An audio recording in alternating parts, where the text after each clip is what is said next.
بسم الله الرحمن الرحيم. عن جابر رضي الله تعالى عنه قال قال رسول الله صلى الله عليه وسلم: ثلاثة من كن فيه نشر الله عليه كنفه وأدخله جنته: رفق بالضعيف، والشفقة على الوالدين، والإحسان إلى المملوك. رواه الترمذي. قدرمنو دیو ملت او دیو قوم، دیو والد او دیو موټی والد او د هغوی ترمنځ د مینې د محبت پیدا کېدلو لپاره او د هغوی اخلاقی معیار تکامل او د اوچتوالي لپاره نبی کریم علیه الصلاة والسلام د دریو صفتونو ارشاد کوي او فرمایي: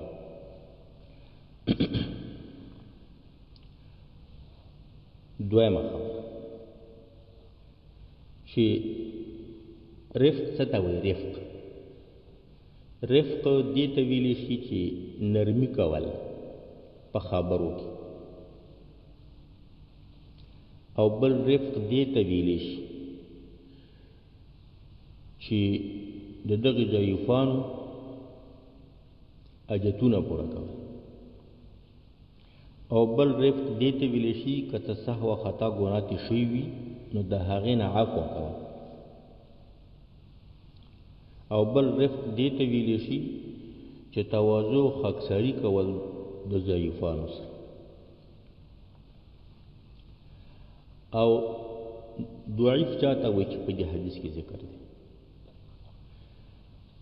مریض ناجوړه، بل خدمتگار او ستا خدمت کې او ستا مزدور دی.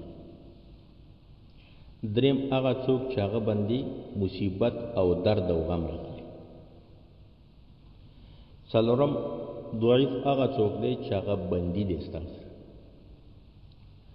پنځم ضعیف هغه څوک دی چې هغه مسکین و فقیر و نادار دی.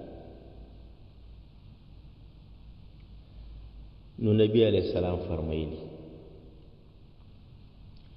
ثلاثتون دری صفتونه، دری عادتونه، من هغه څوک کن فیه چې وي دا دری صفتونه او عادتونه په دې انسان کې، نشر الله علیه کنفه، راخور بکړي الله تعالی په ده باندې خپل رحمت او خپل حفاظت. دنیا کې به الله تعالی په ده باندې خپل رحمت راخور کړي، دنیا کې به الله تعالی د ده حفاظت او رعایت وکړي، دارنګې په قیامت په ورځ کې دا یو اجر و ثواب. و ادخله جنت، الله تعالی په داخل کې دلره جنت. دنیا کې به الله تعالی د دغه انسان چې د درې صفات پکې وو، الله تعالی په ده باندې پرده راولي. که چېرته کم ګناهونه ته نه شوي نو دنیا کې به الله تعالی خلکو ته نه رسوا کوي او نه د قیامت په ورځ. او الله تعالی په دنیا و آخرت کې په ده باندې رحمتونه کوي، او بیا به په آخرت کې جنت ته داخلي. هغه درې صفتونه کوم دي؟ رفق بالضعیف، نرمی کول د کمزوري سره. هغه نرمی کول څه دي؟ چې نرمې خبرې وسره کوي، پستې که څه حاجت وي هغه ورته پوره کړي، او که څه د دغه ضعیف نه خطا او ګناه شوي وي هغه ورته عفو کړي، او د دغه ضعیف سره ته څه وکړي؟ خاکساري او تواضع وکړي. نرمي کول د ضعیف سره. ضعیف نه چا مراد دی؟